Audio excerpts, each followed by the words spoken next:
Hello everyone. Hope this finds you healthy and safe. I am Dr. Sudhakar Grandhi.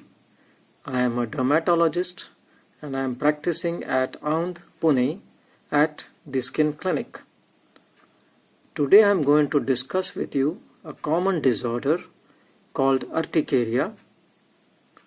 I hope this discussion clears your doubts about the disorder and its management. Urticaria is also known as hives or allergy. In Hindi it is called as pitti. In Marathi it is called as pitta. It is quite a common disorder and affects almost 20% of the population. That is, 1 in 5 people have experienced urticaria sometimes in their life. What does it look like? It usually comes like a red itching rash on the skin. When you touch the rash, it is warm to feel. Sometimes may be painful, but usually not. The main complaint is itching. Urticaria can affect any part of the body, any part of the skin rather, from head to toe. Now commonly the lesions of urticaria are called as wheals. They can come in any shape and they may be any size, from pinpoint rashes up to palm sized rashes. If they come on the fingers or the joints or the palms, they are sometimes painful and they cause stiffness of the affected part.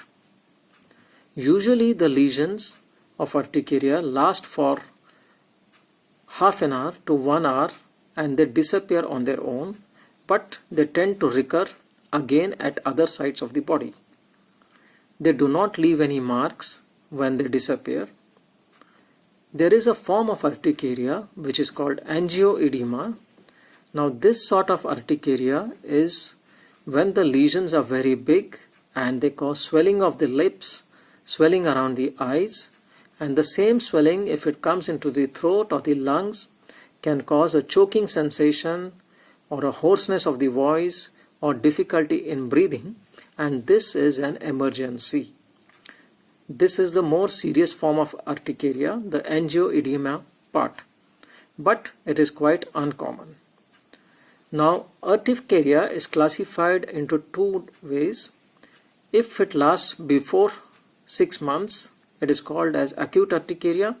If it lasts more than 6 weeks, it is called as chronic urticaria. There are varieties of urticaria depending on the cause, and there is one subset of urticaria which is called a physical urticarias. Now the physical urticarias are triggered by either cold or heat or pressure. What causes urticaria, or what is basically urticaria?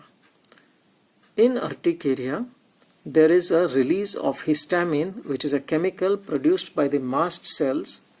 These mast cells are in the skin. If there are certain triggers which provoke the mast cells, they cause a release of this chemical histamine. And histamine causes vasodilatation and causes most of the rashes and symptoms of urticaria. Now what are the triggers for this? The commonest triggers are foods, then the other allergens are medicines, then there may be bites.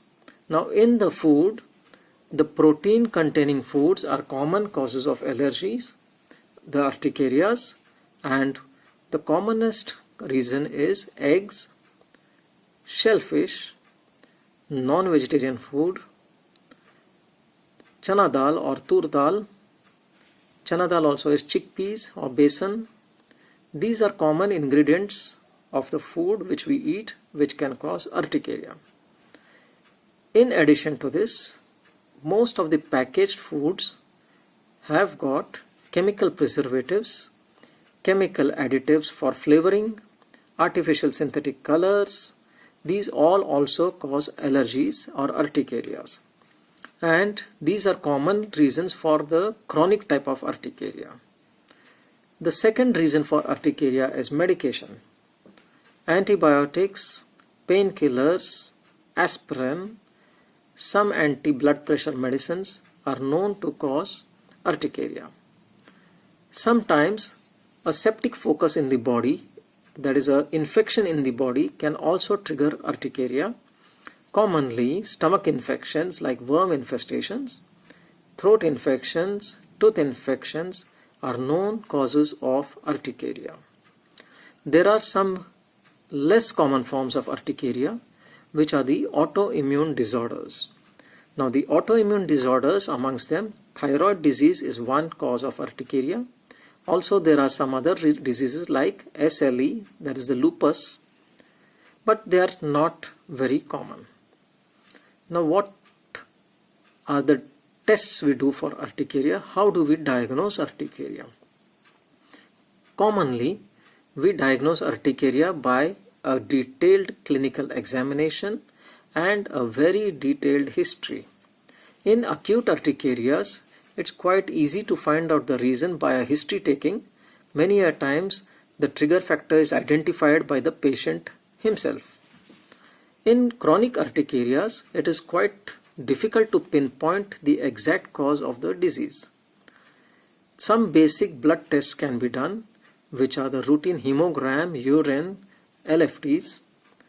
In addition to this, if we suspect an autoimmune cause, we do test for thyroid disease or lupus. Skin allergy testing for food allergens is also done.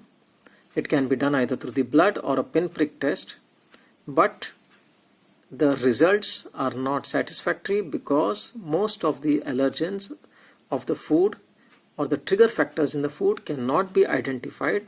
Hence, this test is usually not commonly done. There are some more tests like RAS test which are not commonly done.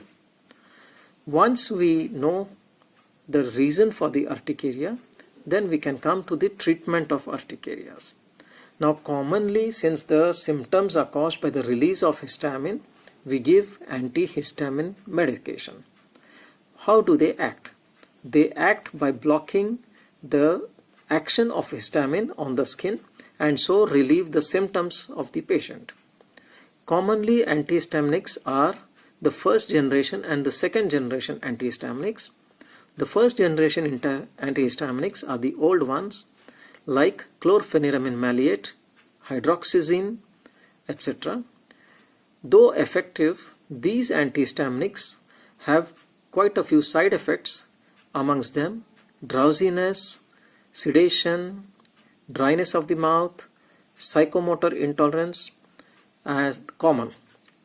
Because of these side effects, they are not usually preferred as the first line. The second generation antihistaminics like fexofenadine, bilastine, bipostatin, cetirizine, levocetirizine, desloratadine do not have the above mentioned side effects, so the patient does not become drowsy. They can be used even by people who daily drive to work, who work every day, and they are pretty safe. Now, once we are done with the antihistaminics, how long do you give? Usually, since urticaria lasts for weeks to months or maybe even years, the dosage is to be kept at a minimum dosage for a longer duration. However, in some patients, we need to double the dosage or combine some antihistaminics. The second treatment is, of course, the treatment of the cause. If we have identified a trigger factor, like say a septic focus in the body, we treat that. If we identify a thyroid disorder, we should treat that. Once we treat the cause, the urticaria disappears faster. Supposing they do not help with the antihistaminic, we do give steroids, which are in a short term to tide over the crisis. Especially in cases of angioedema, steroids are a must. There are newer modalities for treatment of urticaria like biologicals. Omalizumab is one of them, though rarely used.